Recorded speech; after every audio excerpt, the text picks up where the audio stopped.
প্রিয় শিক্ষার্থীবৃন্দ, তোমাদের সকলকে স্বাগতম আরো একটি নতুন ক্লাসে। আজকের এই ক্লাসে আমরা আলোচনা করব বিখ্যাত কবি ঈশ্বরচন্দ্র বিদ্যাসাগরের লিখিত একটি গদ্য প্রত্যুপ প্রকার। আজকে আমরা ঈশ্বরচন্দ্র বিদ্যাসাগর নিয়ে ডিপলি কোনো আলোচনায় যাব না। আজকে আমরা আলোচনা করব প্রত্যুপ প্রকার গল্পটি নিয়ে এবং শুদ্ধ বাংলা ভাষায় যাকে বলে সেইভাবে আমরা বিশ্লেষণ করব, যেন তোমরা খুব ইজিলি জিনিসগুলো বুঝতে পারো। তো চলো দেরি না করে শুরু করি আমাদের আজকের ক্লাসটি। দেখো, প্রত্যেক প্রকার যে গল্পটি রয়েছে এই গল্পে মেইনলি তিনটা ক্যারেক্টার রয়েছে, ঠিক আছে। এই তিনটা ক্যারেক্টারের উপর দিয়ে, অর্থাৎ এই তিনটা ক্যারেক্টারের আলোচনা দিয়ে পুরো গল্পটি সামনের দিকে অগ্রসর হয়েছে। দেখো, প্রত্যেক প্রকার গল্পটি পড়ার সময় আমরা এই তিনটি চরিত্র খুব বেশি আমরা দেখতে পাবো। তার মধ্যে একজন রয়েছে খলিফা মামুন, যিনি কি খলিফা অর্থাৎ শাসনকর্তা, পুরো রাজ্যের শাসনকর্তা ছিলেন তিনি খলিফা মামুন।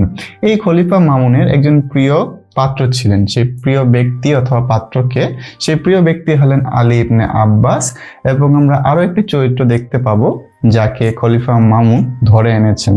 আচ্ছা, তো চলো শুরু করে আমাদের আজকের গল্পটি। দেখো কি হয়। একদিন আলী ইবনে আব্বাস খলিফার নিকট বসে আছেন। এমন সময় হাত পা বাঁধা এক ব্যক্তিকে তার সামনে আনা হলো। ঠিক তখন খলিফা আলী ইবনে আব্বাসকে হুকুম করলেন, তুমি এই ব্যক্তিকে নিজ বাসায় নিয়ে গিয়ে বন্দি করে রাখো এবং কাল আমার সামনে নিয়ে আসবে। রাজার ভাব দেখে মনে হলো তিনি সেই ব্যক্তির উপর অনেক রেগে আছেন।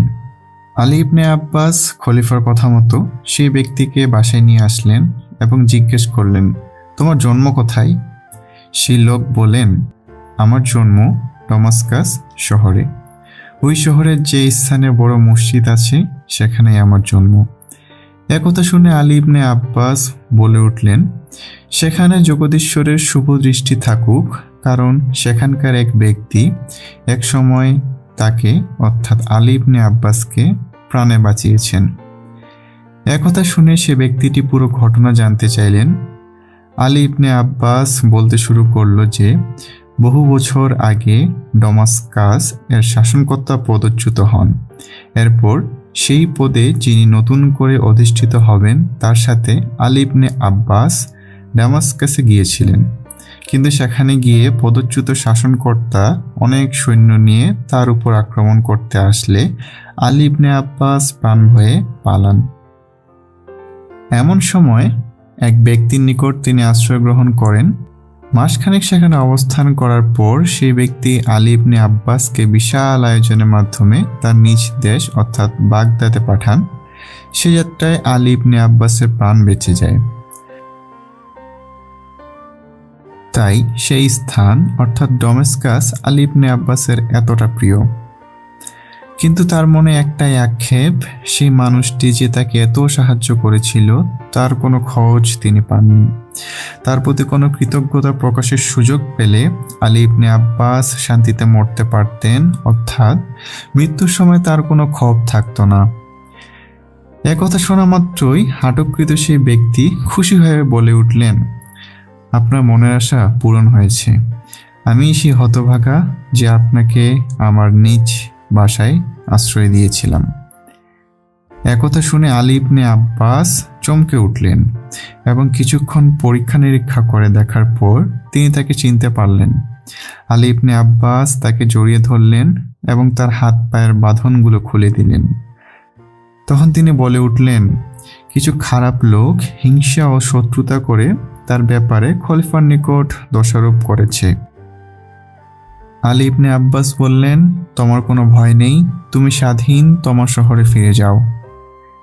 কিন্তু সেই ব্যক্তি আলী ইবনে আব্বাসের কথা শুনলেন না, কারণ তিনি ভালো মতোই জানতেন রাজা তাকে না পেলে আলী ইবনে আব্বাসকে হত্যা করবেন।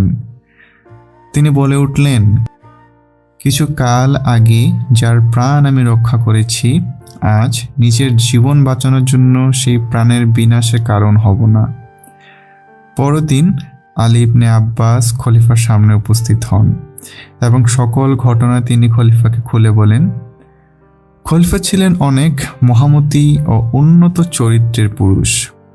তিনি সেই ব্যক্তির দয়াশীল ও ন্যায়পরায়ণতার জন্য খুশি হন এবং অনেক উপহার সামগ্রী সমেত তাকে ডেমাস্কাসে ফেরত পাঠান। এভাবেই সমাপ্তি ঘটে প্রত্যুপ প্রকার গল্পটির।